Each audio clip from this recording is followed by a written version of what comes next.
જય આદિવાસી, જય જોહાર। આજરોજ અમે નસવાડી તાલુકાના વાડિયા અને ગણ્યાબારી ગામે અમે ઊભા છે। તમામ ગામના લોકોને સાથે રાખીને સરકાર દ્વારા 1 વર્ષ અગાઉ વાડિયા ગામે હાઇડ્રો પ્રોજેક્ટ પાવર નાખવા માટેનું જે એમને તજવીજ હાથ ધરેલી હતી એના વિરોધમાં અમે ખૂબ સંઘર્ષ કરેલો પહેલાં પણ, અને આજે પણ ફરી એ લોકો કવાંટ તાલુકાના તુરખેડા ગામે અને નસવાડી તાલુકાના ધારસીમેલ અને ગણ્યાબારી ગામે ફરીથી આ લોકો હાઇડ્રો પ્રોજેક્ટ નાખવા માટે સર્વે કરવા માટે આવી રહેલા છે। ત્યારે અમે સરકારને કહેવા માંગીએ છીએ કે જ્યારે દેશ આઝાદ થયો 1947માં દેશ આઝાદ થયો એના પહેલાં અંગ્રેજોનું શાસન હતું, ત્યારથી અમારા વડવાઓએ ખૂબ સંઘર્ષ કરેલો છે અને આ જમીનો અમે બચાવેલી છે। ત્યારે એના દેશ આઝાદ થયો પછી સરકારો અવારનવાર બદલાતી રહી અને જે પણ કાયદાઓ બન્યા અમને ગ્રામસભાની અંદર પાવર મળેલો છે। 5મી અનુસૂચિ વિસ્તાર લાગે છે। પેસા એક્ટ 1996નો કાયદો એવું કહે છે કે આદિવાસી વિસ્તારમાં કોઈ પણ એક કાંકરી પણ ઉઠાવી હશે તો એ ઉઠાવી નથી શકતા અને ગ્રામસભામાં પાવર આપેલો છે।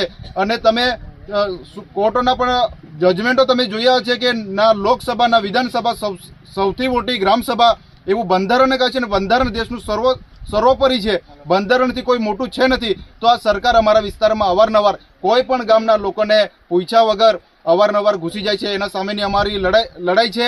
આવનાર સમયમાં સર્વે કરાવવાળી ટીમને પણ અમે કહીએ છીએ કે અમને તો ગ્રામસભામાં પાવર મળેલો છે, તમે ગ્રામસભામાં તમારે કોઈ પણ સર્વે કરવા માટે આવવું હોય તો ગ્રામસભાની પરમિશન લેવી પડે, તો ગ્રામસભાની કોઈ પણ જાતની પરમિશન લેવામાં આવતી નથી ને અવારનવાર અમારા વિસ્તારમાં ઘૂસી જાવ છો। ત્યારે તમને અમારી એક વિનંતી છે, સરકારને પણ વિનંતી છે અને છૂટાયેલા જે પણ પ્રતિનિધિઓ છે આ ઉપરના એમને અમારે 2 હાથ જોડીને વિનંતી છે કે આ વિસ્તાર ખૂબ શાંતિથી જીવનશૈલી જીવવાવાળો વિસ્તાર છે।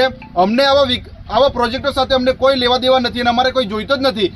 જેવી રીતના અમે અમારા લોકો અહીંના લોકો જીવી રહી છે એવી રીતના અમને જીવા દો, તો એવી અમે વિનંતી કરીએ છીએ।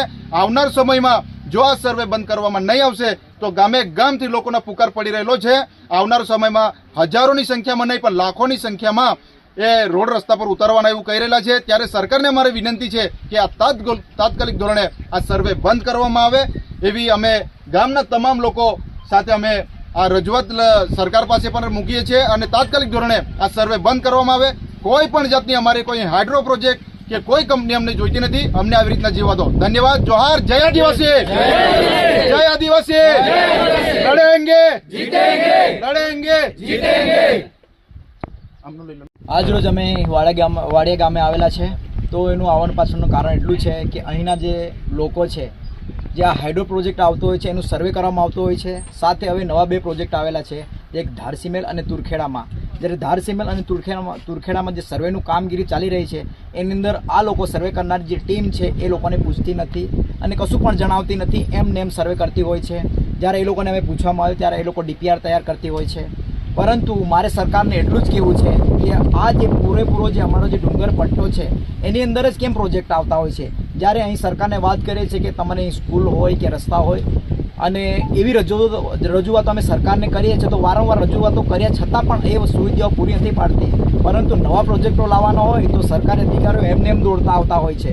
તો મારે આ સરકારી અધિકારીઓને કહેવું છે કે જ્યારે અમારા ઘણા બધા પ્રશ્ન એવા હોય છે, જે સ્કૂલ છે, રસ્તાઓ છે અને સાથે જંગલ જમીનના જે પ્રશ્ન અટવાયેલા છે હજુ સુધી પણ સનદો આપેલ નથી, આવા પર ફોકસિંગ કરો। આ જે પ્રોજેક્ટો છે એ અમારા વિસ્તારને કશું જ કામના નથી, એમનાથી અમને ફાયદો શું થવાનો? એટલે અમે સરકારને એટલું જ કહેવા માંગીએ છીએ કે આ પ્રોજેક્ટો અમને જોઈતા નથી, એનાથી અમારો કોઈ જ ફાયદો નથી। એટલા માટે આ પ્રોજેક્ટ બંધ કરે અને જે અમારી જે પાયાની જે મૂળભૂત જરૂરિયાતો છે એ પૂરી પાડે, એટલું જ અમે સરકારને કહેવા માંગીએ છીએ। આદિવાસી, આજે અમે અહીંયા ડુંગર વિસ્તારના વાડિયા ગામમાં તમામ આદિવાસી સમાજના ગામથી તમામ લોકો અહીંયા એકત્રિત થયા છે। અહીંયા હાઇડ્રો પ્રોજેક્ટનું જે સર્વે ચાલી રહ્યું છે તેનાથી દરેક ગામના લોકોના ભયનો એક માહોલ છે કે ડરી ગયેલા લોકો છે।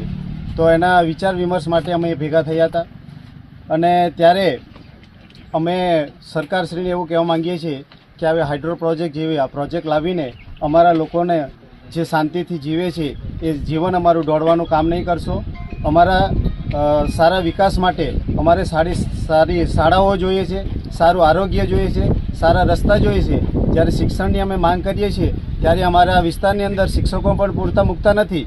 ત્યારે આટલા બધા શિક્ષકોની ઘટ હોય છે ત્યારે આવા જે અમારા વિસ્તારના લોકોને કંઈ પણ જરૂરી નથી એવા પ્રોજેક્ટો લાવીને અહીંયા મૂકી દે છે ત્યારે અમારા તમામ વિસ્તારોમાં તમામ લોકોને ભયનો માહોલ છે ત્યારે અમે વિનંતી કરીએ છીએ અને આપણા સાંસદ અને ધારાસભ્ય શ્રીને પણ અમે કહેવા માંગીએ છીએ કે અહીંના લોકોની અંદર જે ભય ફેલાયેલો છે એ તમે પણ એને આવીને અહીંયા સ્થળ તપાસ કરો અને જે સર્વે ચાલી રહ્યું છે અને તાત્કાલિક ધોરણે બંધ થાય એવી જ અમારા સૌની માંગ છે. જય જોહાર, જય આદિવાસી.